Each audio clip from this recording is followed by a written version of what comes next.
최근 놀랍게도 한국의 건설사들은 유례없는 호황을 맞고 있습니다. 업계에서는 그동안 쌓아온 한국건설의 놀라운 기술력이 이제서야 더 큰 빛을 보고 있다고 말하고 있습니다. 현대건설은 지난달 30일 2조 원 규모의 이라크 바스라 정유공장 고도화 설비 공사를 수주했다고 밝혔습니다. 계약 금액은 17억 3,900만 달러, 한화로 2조 251억 원으로 이는 현대건설의 최근 매출액의 11.7%에 달하는 수준이었습니다.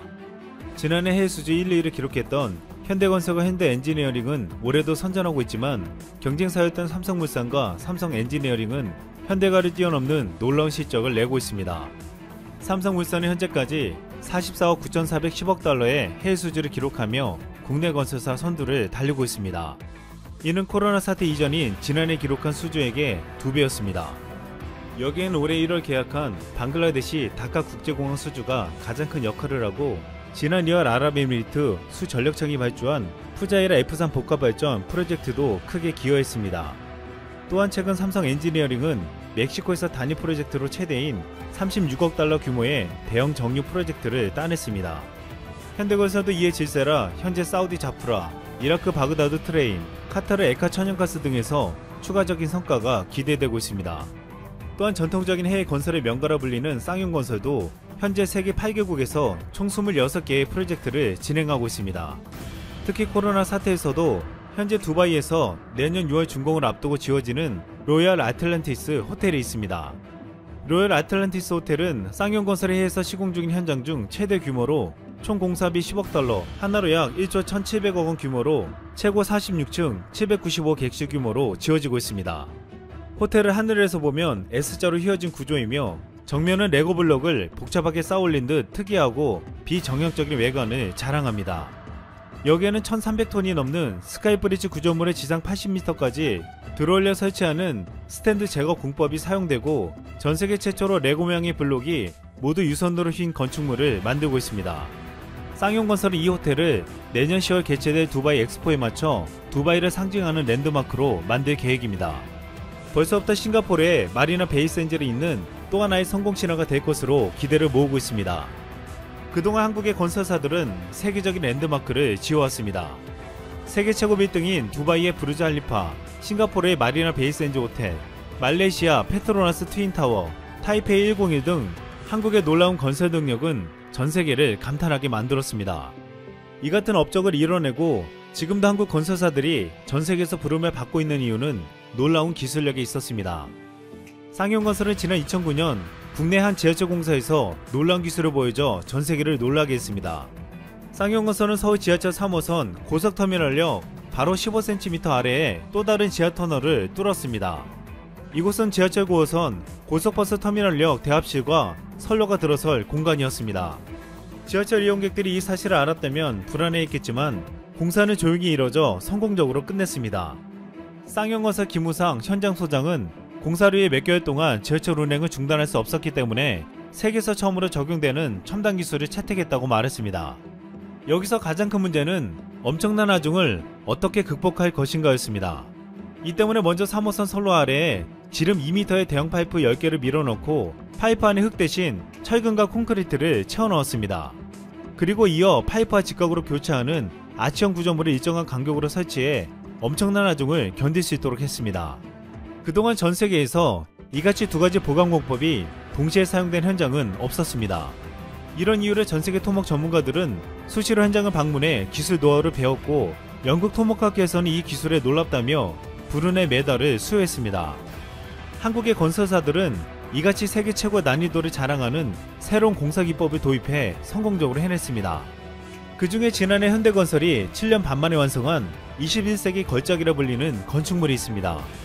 바로 사막장미의 형태를 본따서 만든 카타르 국립박물관입니다. 건축계의 노벨상이라 불리는 프리츠커상을 받은 프랑스 건축가 장 누벨이 디자인했습니다. 그는 파리의 아랍문화원, 스페인 바르셀로나 아그바르 타워, 루브르 박물관 아부다비, 리움 미술관 등을 설계한 바 있었습니다. 카타르 국립박물관은 중동 사막에서 발생하는 모래덩어리를 상징하는 사막 장미를 모티브로 총 316개의 원형판을 여러 각도로 뒤섞어 기하학적인 외관을 형성했습니다. 이는 놀랍게도 혁신적인 건축물로 설계되었지만 이를 실제로 건축하기에는 너무 난해한 탓에 과연 가능할지에 대한 의문이 생길 정도였습니다. 하지만 현대건설은 이를 해낼 수 있다며 우수한 기술력, 카타르 공사 실적 등을 내세워 글로벌 경쟁사들과 치열한 경쟁을 뚫고 2011년 9월 카타르 박물관청이 발주한 4억 3,400만 달러, 하나로 약 4,700억 원 규모의 프로젝트를 수주했습니다. 카타르 국립박물관의 완성도를 높이기 위해 현대건설은 세계 최초로 건축 전 과정에 3D BIM으로 진행하는 최신 공사관리 기법을 도입했습니다. 이 첨단 기법 적용으로 가상의 공사 환경에서 도면상의 오류나 설계상 간섭 및 누락 요소 등을 사전에 해결할 수 있었습니다. 또한 현대건설이 이 과감한 시도를 현실화하기 위해 7만 6천여 장의 섬유보강 콘크리트를 조합해 각각 크기가 다른 원형 패널 316장을 일일이 붙여서 만들었습니다. 사막의 장미를 형상화하기 위한 최초 꽃잎 하나를 완성하는데 무려 4개월이 넘게 소요되었습니다. 또한 50대 육박하는 폭염 속에서도 이 현장은 철저한 안전관리로 인시기준 무제에 2천만 시간을 달성했습니다. 공사가 3, 4년 정도 진행됐을 때 현장을 방문한 건축가는 깜짝 놀랐습니다. 이 거대한 사막 장미가 진짜 구현될 수 있을까 싶었는데 현대건설은 그대로 만들고 있었기 때문입니다. 결국 지난해 성공적으로 완공하며 카타르를 비롯한 전 세계에서 한국의 건설력은 두터운 신임을 얻게 되었습니다. 카타르는 월드컵 개최와 국가비전 2030 목표 달성을 위해 앞으로도 사회 기반 시설, 대규모 상업시설, 도심 재개발, 의료교육 인프라 등과 관련된 프로젝트를 대거 진행할 예정이라며 현지에서는 한국 건설사에게 맡기면 최고의 결과물을 약속한 기간 내에 만들어낸다는 믿음이 생겨나고 있다고 했습니다.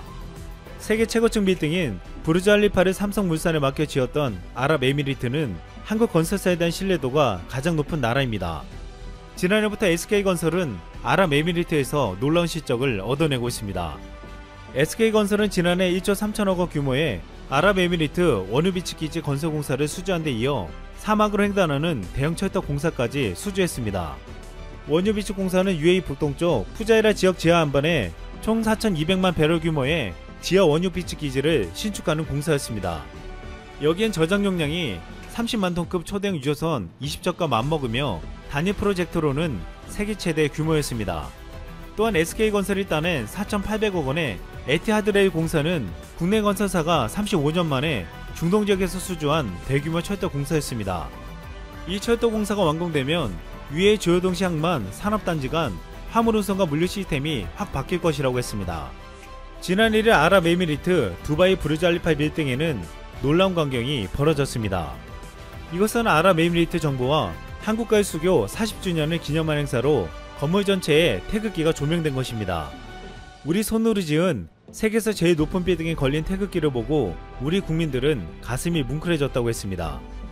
이는 한국건설의 위상을 단적으로 보여주는 장면으로 한국에 대한 신뢰는 중동을 넘어 전 세계에서 더욱 높아지고 있습니다. 이상 쓸멍이었습니다. 안녕하세요, 프랭프씨입니다. 여러분의 구독과 좋아요는 큰 힘이 됩니다. 일본 정부가 6일 국무회의 후에 특별 발표를 했습니다. 디지털화를 위한 최종 목표와 일정까지 제시한 것입니다. 드디어 2020년까지 전 국민 개인 번호를 스마트폰에 넣기로 했습니다. 정말 놀랍지도 않고 황당무계한 이런 발표가 일본 정부의 특별한 디지털 정책 목표라는 것입니다. 이런 결정에 일본에서는 뜨거운 논쟁이 다시 시작되었다고 합니다. 도대체 뭐하고 있는지 이해가 안 되는 일본의 개그 콘서트 같은 이야기입니다. 다케다 료타 총무상은 6일 국무회의를 마친 후에 2020년 안에 마이넘버 카드의 기능을 스마트폰에 탑재할 수 있도록 하겠다. 비밀번호를 사용하지 않고 얼굴 인증이나 지문으로 본인을 확인할 수 있도록 할 계획이다 라는 중대 발표를 했습니다. 이를 위해 10일에 마이넘버 카드 기능의 스마트폰 탑재에 관한 검토회를 개최하기로 했습니다.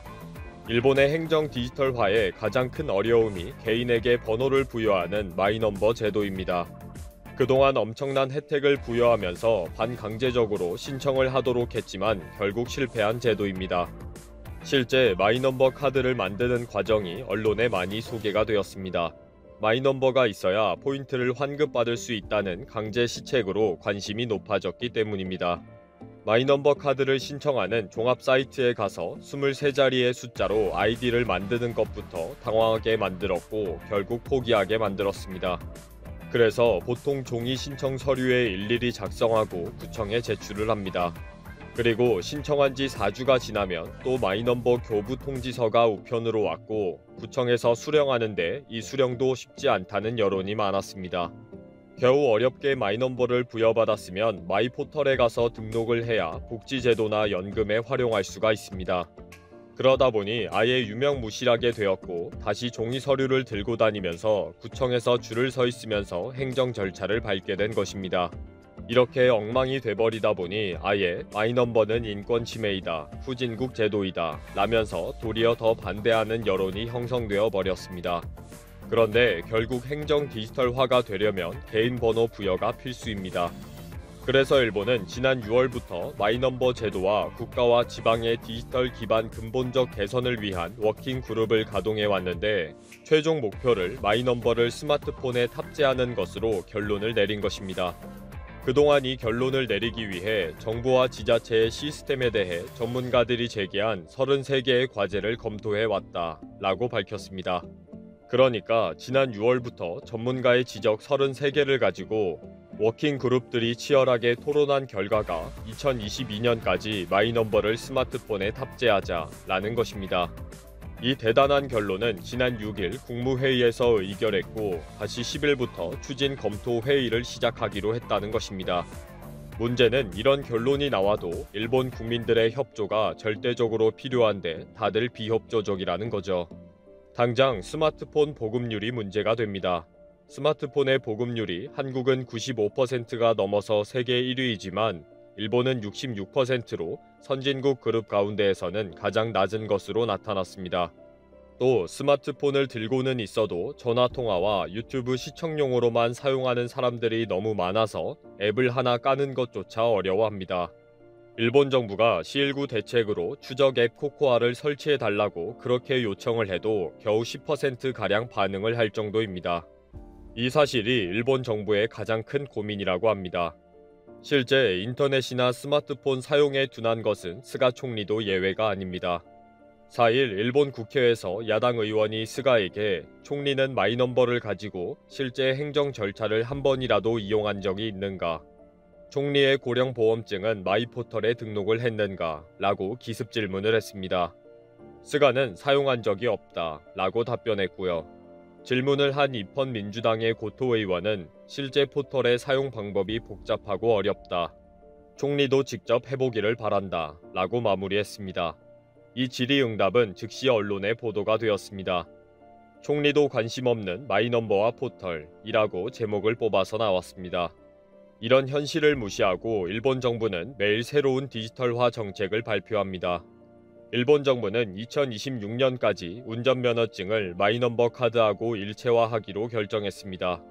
고노다로 행정개혁상과 히라이 타쿠야 디지털 개혁상 간의 회담에서 그렇게 하자라고 정했다고 발표한 것입니다. 일본은 이렇게 디지털화를 쉽게 말로 다 해나가고 있는 것 같습니다. 그리고 이렇게 발표할 때마다 일본 국민들은 반대한다 라고 꼬박꼬박 답변합니다. 일본 국민들은 마이넘버를 부여해서 개인 계좌와 연결하는 것은 절대 반대한다. 국가가 개인의 자산을 들여다보는 것은 인권 침해이다 라고 강력하게 반발하고 있습니다. 이에 대해 디지털화를 추진하는 일본 정부의 워킹그룹은 마이넘버를 도입한 후에 일단 개인 계좌로 연결해서 복지제도에 활용하겠다. 사회보장 차원에서 연금 지급 등에만 사용하겠다 라고 밝히고 있습니다. 그러나 아무리 이렇게 홍보를 해도 최근 일본 내 세무사 사무실에서는 개인 자산을 어떻게 국가 모르게 관리할 수가 있는가, 은행에 넣어두면 세금이 많이 나올 것 같다, 앞으로 어떻게 될 것 같은가 라는 문의가 쏟아지고 있습니다. 그리고 일본 국민들이 가장 걱정하는 것은 상속세입니다. 세금을 안 내고 싶은데 정부에서 통장을 확인해서 자식에게 넘어가지 못하도록 세금을 미리 통장에서 떼갈 수도 있다는 우려를 하고 있습니다. 그동안은 개인 통장의 현금 상속에 대해서는 일본 정부가 전혀 관여를 하지 않았는데 마이넘버로 계좌를 연결하고 다 쳐다볼 것이라는 거죠. 이렇게 걱정이 많고 탈세 생각에 잠이 안 오는데 어떻게 마이넘버 제도에 협조를 할 수가 있겠습니까? 한국은 진작 주민등록 번호를 부여했기 때문에 행정 디지털화에 결정적으로 도움이 되었습니다. 한국은 1968년 1월 22일 북한의 특수부대 요원 12명이 청와대를 습격하는 1.21 사태가 발생하면서 주민등록번호 제도의 필요성이 제기되었습니다. 그해 5월에 18세 이상의 국민들에게 개인 번호를 부여하면서 간첩 식별의 목적으로 사용이 되었습니다. 지난 10월부터는 등록번호 뒷자리에 지역번호를 없애고 임의 번호를 부여하는 방식으로 주민등록번호 부여 체계가 개편되었습니다. 그리고 그동안 주민등록번호가 해킹으로 유출되면서 새롭게 제도 개편에 대한 논의가 있기도 합니다. 이런 한국의 주민등록번호에 대해서 일본은 간첩이 많은 나라이다. 일본은 평화국가이기 때문에 필요 없다. 개인정보를 국가가 통제하고 있다. 개인마다 번호가 부여된 범죄국가이다. 라고 조롱했습니다. 이랬던 일본이 이제 와서 개인 번호가 없어서 되는 일이 하나도 없다. 지금이라도 12자리 번호를 개인마다 부여해야 한다. 개인 번호가 있어야 디지털화가 이루어진다. 빨리 하자. 라고 나선 것입니다. 일본은 이제 6개월 동안 회의해서 내린 결론을 가지고 다시 추진 회의체를 만들기로 했습니다. 회의하다가 갈라파고스가 가라앉으면 어쩌려고 저럴까요? 스마트폰에 마이넘버 넣기 전에 대지진이 먼저 일어날 것 같은 예감이 듭니다.